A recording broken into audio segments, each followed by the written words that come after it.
Bonjour à tous mes jolies reines de Noël, c'est Yellow.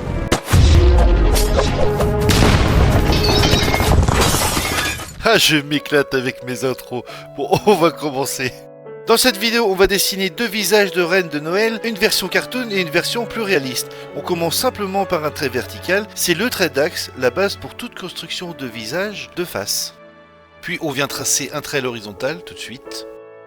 Ici pour notre tête cartoon, on va dessiner une cloche et notre croix passe pile au centre de cette cloche.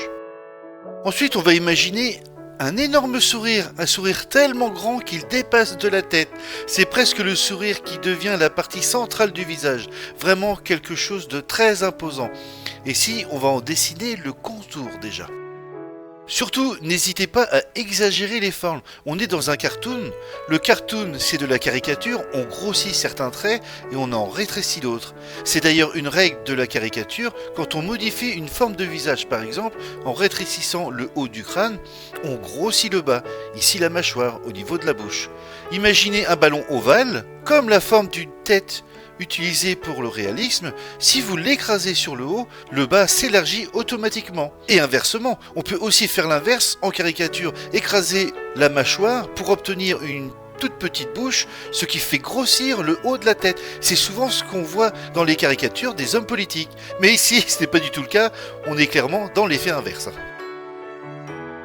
On finalise notre grand sourire, ensuite en dessous on lui donne une bouche entrouverte avec une petite dent en biais. Je trouvais que ça lui donnait un petit côté rigolo, un petit peu simplé à notre reine.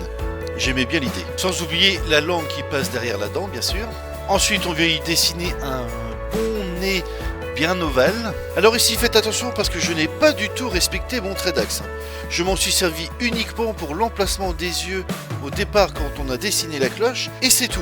Après je m'en suis plus du tout préoccupé. C'est vrai que ça peut être compliqué pour les personnes qui n'ont pas l'habitude. Normalement mon dessin aurait dû être un peu plus décalé, bien centré. Mais là je suis vraiment désolé, j'ai tellement l'habitude de dessiner ce genre de visage que je suis parti sans faire attention. Mais c'est quand même important de s'en servir. Ça prouve surtout qu'on peut utiliser au départ tous ces traits pour se positionner, pour la structure, puis partir assez vite sur autre chose, se décaler sans forcément ne rien respecter, et ce n'est pas un problème si le dessin reste crédible et joli. Alors ici je me sers quand même des traits d'axe, mais ce que j'aime bien faire c'est superposer les deux yeux comme si on avait l'impression qu'ils se grimpaient dessus. Ça donne un côté assez amusant que j'aime beaucoup. Attention ici on ne place jamais la pupille pile au centre de l'œil. Pour commencer la pupille a une forme ovale et positionnée à la verticale. On la rapproche légèrement du milieu du personnage. Trop centrée elle donne un regard vide. En rapprochant les yeux vers le milieu, on n'aura pas l'impression qu'il louche, mais plutôt que notre personnage le regarde. On n'oublie pas les sourcils en arrondi. Ensuite j'avais envie de lui faire une belle touffe de cheveux un peu en pétard.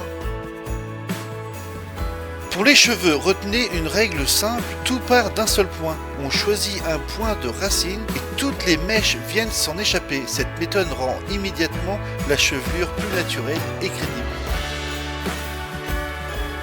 Pour les oreilles, on trace d'abord un rectangle de repère. Il s'aligne sur le haut du crâne et le haut des yeux. On reporte la même largeur à gauche et à droite, puis on n'a plus qu'à dessiner simplement nos oreilles à l'intérieur. Les oreilles du renne ont une forme très spécifique, elles démarrent larges et arrondies puis se terminent en pointe, un peu comme des feuilles. Alors, pour les oreilles et même autre chose, on essaye toujours de dessiner tous les deux côtés en même temps. Ça permet de garder le mouvement et de respecter plus facilement la symétrie. Pour les oreilles, à l'intérieur, j'aime utiliser une forme très fluide. Pensez à un mouvement de type yin-yang, un creux puis une bosse, parfaitement équilibré en termes d'arrondi et de distance. Cette régularité dans les courbes donne tout de suite un rendu élégant et agréable à l'œil. Pour finaliser notre oreille, ensuite on part de l'intérieur en haut de l'oreille, on fait un bel arrondi, on suit l'épaisseur de l'oreille et on revient jusqu'au bout. Pour les bois du renne, on utilise une construction très géométrique et très précise. Toujours avec ma règle faite maison de 3 cm de large, je me positionne sur le dessus du crâne pour tracer un premier trait, puis un second au-dessus du premier. Ces deux repères nous donnent immédiatement deux hauteurs distinctes pour construire les bois. Toujours avec ma règle de 3 cm, je me place à la verticale des oreilles. Je trace ensuite un trait décalé de ces 3 cm de chaque côté pour garder une construction bien équilibrée. Ici, je cherche l'axe idéal pour le départ des bois de notre reine. J'essaie d'abord avec la croix de départ, mais elle chevauche l'oreille, qui est pourtant placée en dessous des bois. Ce n'est donc pas la bonne solution. J'essaye ensuite avec la pointe du rectangle de l'oreille opposée, mais on se retrouve trop proche du centre du crâne. Ça ne fonctionne pas non plus. Finalement, je me base sur la ligne du dessus des yeux et je vise le côté opposé du crâne, et là, on obtient un angle parfaitement cohérent. Et maintenant qu'on a trouvé notre bon repère, on fait exactement la même chose de l'autre côté, bien évidemment. Pour donner une belle perspective au bois de notre reine, on va chercher un volume élancé, avancé vers l'avant et plus fin à la base. On utilise encore une fois la largeur de notre règle, on se place sur le point extérieur de nos traits obliques, puis on vise le haut du crâne de l'autre côté de notre règle et on trace un trait. Et maintenant, on peut se détendre, on peut soulever un petit peu, les tracés géométriques sont finis. On n'a plus qu'à faire de jolis contours à l'extérieur.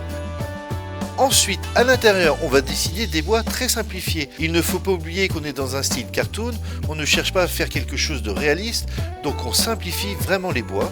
Au départ, ça peut paraître bizarre, mais une fois le dessin terminé, ça donne un rendu simple et joli. Maintenant, à l'intérieur, on va déjà commencer par tracer l'épaisseur des bois qui monte jusqu'en haut. Puis on va partir sur des formes très larges et très conséquentes aux extrémités, et plus on va revenir sur la tête de notre personnage, plus on va les réduire, les rétrécir. Je commence par placer un premier bois à l'intersection de la ligne verticale et de la ligne oblique du dessus, pour bien séparer les volumes. J'ai choisi d'en faire 4, très simples. Celui placé sur le croisement correspond au deuxième. On aura ensuite un bois plus proche du crâne, un intermédiaire au-dessus, et le plus imposant, bien sûr, tout en bout. Allez, on va passer ensuite à l'ancrage. Là, on affine, on embellit notre personnage, notre dessin. C'est la dernière phase. Il faut faire très attention, prendre son temps.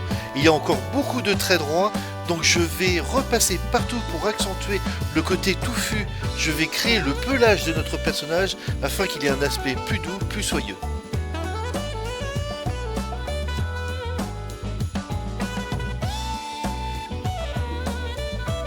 Là, je vais vous laisser profiter de l'ancrage pour que vous puissiez observer toutes les techniques et toutes les subtilités que j'utilise tout au long du dessin. Et on se retrouve juste après.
Voilà, un petit coup de gomme à tout ça rapide, et on va passer à la colorisation. Pour les couleurs, je commence avec un marron légèrement orangé pour l'intérieur des oreilles et le contour de la bouche. Ensuite, j'utilise un marron plus foncé pour le reste de la tête et des oreilles afin de faire ressortir cette première couleur, sans toucher aux cheveux, aux sourcils et aux bois surtout. Je viens colorer le nez ou le museau, si vous préférez, de notre reine avec un gris foncé, pas un noir, hein, surtout pas, parce que ça serait trop sombre. Donc on prend un gris foncé. Pour les cheveux, j'utilise un ton clair dans les nuances ocre caramel pour qu'ils ressortent davantage. Et comme vous en doutez, pour les bois, j'utilise mon marron le plus foncé. Ah, je l'adore, je le trouve vraiment super mignon ce Reine Cartoon. Bon, je suis vraiment désolé, mais je vais m'arrêter ici pour les explications du tuto sur les rennes. Le renne cartoon nous a déjà pris pas mal de temps et pour un renne réaliste comme celui que je vais vous présenter, il faudrait encore beaucoup plus de temps pour détailler correctement sa construction. Je n'ai pas envie de bâcler les choses, je vous laisse donc profiter de cette partie pour observer mes techniques de dessin. Et si vous souhaitez des tutos plus poussés et plus détaillés pour dessiner des rennes réalistes ou d'autres animaux de ce type, dites-le moi dans les commentaires, n'hésitez pas à me poser des questions, à échanger, il n'y a aucun problème. Je vous souhaite un bon visionnage, de beaux dessins, un joyeux Noël et je vous dis à très bientôt, que ce soit dans les vidéos ou dans les commentaires.